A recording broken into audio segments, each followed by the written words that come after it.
Hey guys, welcome to Sippin Spillin with Syd from 3 Mississippi. How are you today? Man, we had quite a storm last night. It was coming down. Lots of thunder, lots of lightning, lots of wind, lots of rain.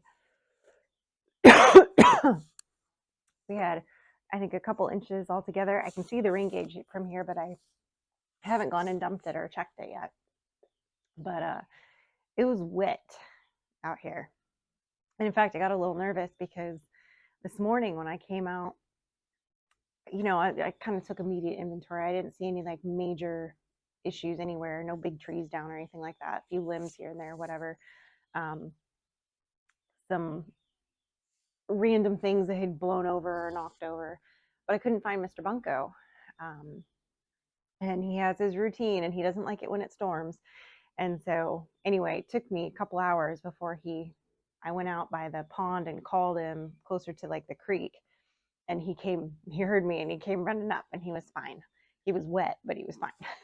So I think he got stuck out there at some point in between rain and just hunkered down, because normally when a storm's coming in, he stays put right here and he whines at the door and he wants somebody to come and sit with him, and he doesn't like the storm, specifically the thunder. So, and he doesn't like the fact that if it's really coming to flood, he won't go out in it. And then he's like, well, I have to stay here. Even though 9 times out of 10, this is his spot of choice, is being out here on the porch. He's sitting by my foot right now.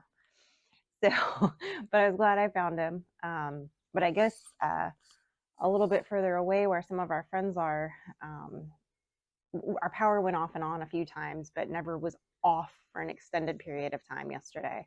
But I guess out where they are, the power was off for longer. They had, I guess, stronger winds or looser trees. I don't know, one of the two. And they had some trees down and some stuff like that. So there's, I guess, been a little bit of cleanup going on today. But I know it's supposed to potential of more storms off and on this week. So I guess we'll see how that all shakes out. But round one, I think we got, looking at the rain gauge from here, I would say it's probably about 2.5 inches at least, if not three. It might be 3 inches of rain. So I don't know. It was definitely storming. There was no tornado watch or anything like that, but just severe thunderstorm advisory was the, I think, the official the official listing. But going back to something that happened last week, guys, that I wanted to kind of explain a little bit. Some of you, we had talked about how we had gotten a copyright thing for the song that I use for our intro on 3 Mississippi. And that song was no longer carried on the platform that we used for music. And so it gave us a strike. And so, because every time you post something new, if it's then outdated or no longer on there, not a strike, but you'll get a warning. If it's a strike, that's something different. If you like ignore it and continue to do it for the same thing, you can get a strike. It's like a whole thing. But anyway, remedied that. I found the same artist with this very, very basically a reworked version of the song, was able to purchase the copyright license for that song, basically for in perpetuity, that I can use it on any project that I want. And it's not going to be yanked away at any point. And a lot of people were saying, well, that's stupid or silly. Why aren't you just using, Mike and Frankie? So here's the thing. Unless Mike writes the song and then we prove it to YouTube, like it's a whole thing that we have to go through to get it proven that he made that song, in order to use it and not get it dinged every time. It is something that Mike would then have to do, and it's a little bit of a process. Like, it's not the end of the world, but it's like he would have to handle it. It's not something I can do for him. the other aspect of that is that um, it's not, I like the idea of having something that maybe doesn't have words to it for the intro. And he's not a composer in that way. He plays a little bit of guitar, but he doesn't play piano, and he doesn't really play any other musical instrument or have any other musical instrument that he could play well enough that we could make something out of that, right? Um, that's the next thing. The other thing is that he has an album that he's done before. That yes, we have used that music in previous videos, like when we first started doing YouTube. Those were really the only songs that he used were the ones that he had off of his album. And he had gone through the whole thing because that CD that he made was on like CD Baby and Amazon and all of that. Was very easy to prove that he was the originator of that content. They're very funny about music on YouTube and like where it comes from. For example, if Mike were to just sing a song on our channel that he did not write, we would still get a copyright situation on that. It would not be considered his content. So it gets to be a very funny thing. Now, the file, oh, sorry, cat. He tried to jump up on my lap and I had my leg crossed and that did not work out for him. It's okay, bud. The types of files that we have of his older music um, is the wrong kind of file for me to be able to use it in my software. We have figured this out over the course of some trial and error, and he was going to convert it to a different file, and he just hasn't. So I haven't used it because I can't use it, because I can't make my software see that file. So I can't even open it up in my editing software. The other aspect of all of this as well is even if he were to, play a little rhythm guitar or maybe sing a little intro or something that we all decided that we liked, that we wanted to use, the recording quality of something that is simply sound is very different than the recording quality of just somebody talking. So without having like a recording studio or a way to really, really mess with the levels and like really, really, really do all of that, I just don't feel like it's going to sound as good um, to be used for something like the intro. So those are some of the reasons why I'm not going with any of those options as music for the intro for the channel specifically.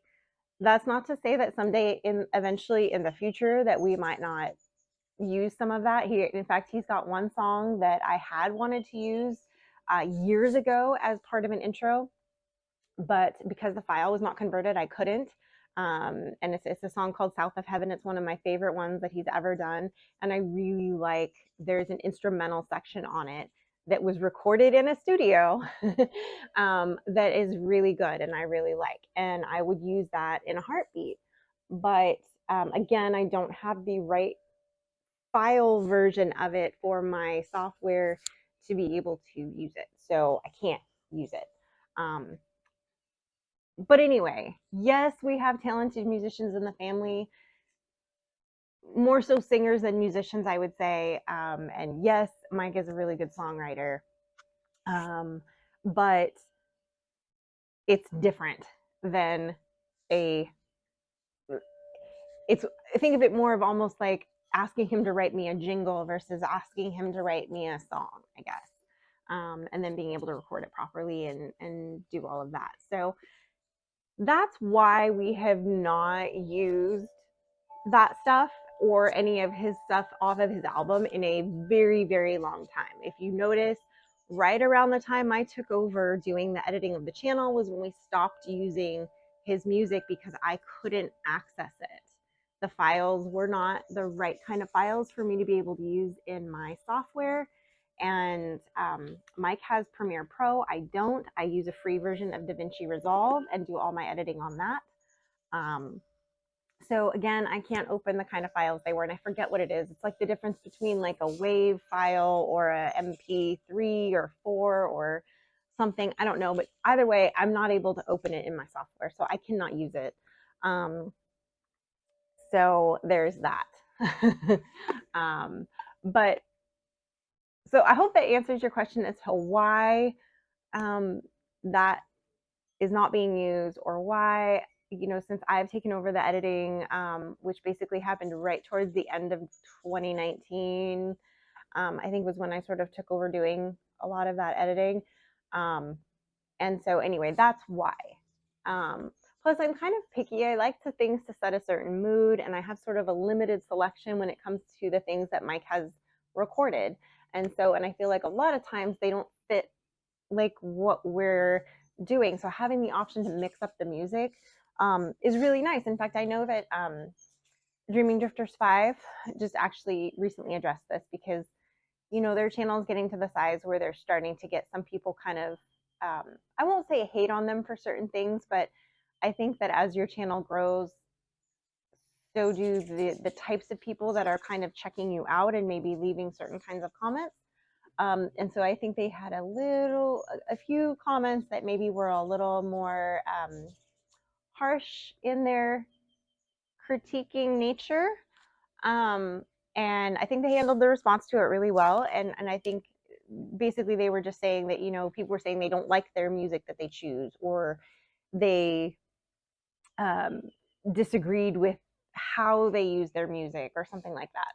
And it's one of those things where it's like, we're the ones that are sitting there editing it. And yes, we want to put something nice together for everybody, but this is also like, showing what we're doing and the mood at the time. And part of how we help convey that is we choose music that seems to fit the mood for us of what we're looking at, what we did, what we experienced at the time. And so maybe as a viewer watching it, maybe that doesn't always jive with what you see or what you feel when you watch it, but we can't be in everybody's heads at the same time and sort of know or be able to anticipate that exactly. I mean, think about when you watch a movie or a TV show, there's music and background sounds and things that I think unless you've tried to edit something at some point in your life, you kind of don't even notice because you're so used to it, because you're so submersed in it. But I feel like sometimes because the quality of filming or the way it's filmed is different on YouTube, and because it is more of a, I guess, true reality show at times, it gets a little bit picked apart differently. Which, I get it. It's a different genre, but there's a lot of music and a lot of sounds and a lot of things that are used in film and TV and to help kind of convey that or set the tone. And so I just feel like the sound is a big factor. What you're hearing, what you're seeing, those all come together to create this final product. And some of it is, really all you have to work with is sight and sound. You don't have your other senses to demonstrate in a video. You only have your sight and sound. You don't have taste. You don't have smell. You don't have, you can try to explain it. You can try to describe it or show it, but you can't. It's not smell-o-vision, it's not taste-o-vision, it's not touch-o-vision. Like, you have to be able to really show it and convey it with sight and sound, because those are the only two things that you get to use in film. So, and maybe it's just because I've been doing it for a while now that I look at it that way, and maybe not everybody looks at it that way. But that's kind of, that's just, I guess, I don't know, it's just how my brain works. And that's where I go to for it, is that I think, well, I only have those two things in order to demonstrate. So I have to use both of those as much as I can and cram in as much of the sights and the sounds as I can to get to my final product. So I don't know, that's where my brain goes. I don't know where your brain goes, but that's where mine goes. So anyway, I hope that explains it, guys, why. And it's not that, I'm not trying to utilize them or whatever. It's just really for very, very different reasons than that. They're both very talented in a variety of different ways, but there's some things that, because of the way things are, it just doesn't work out to use that in this capacity. So I hope I did a good job of explaining all that to you guys. I hope it made sense. I hope you can kind of see where I'm coming from on all of that, and you know, continue to enjoy the content that we put out, and how we put it out. Hopefully, just teasing those two senses that we get to access through YouTube. So there it is. That's it, guys. And I got to go to the dentist, and I got to take Frankie and Mike. We're all going. It's a family thing. So big dental day for us. So fingers crossed nobody has any cavities or anything weird going on in their mouths, because that's never fun. And we will see you guys all tomorrow. Until then, I hope you have a blessed day and safety's off.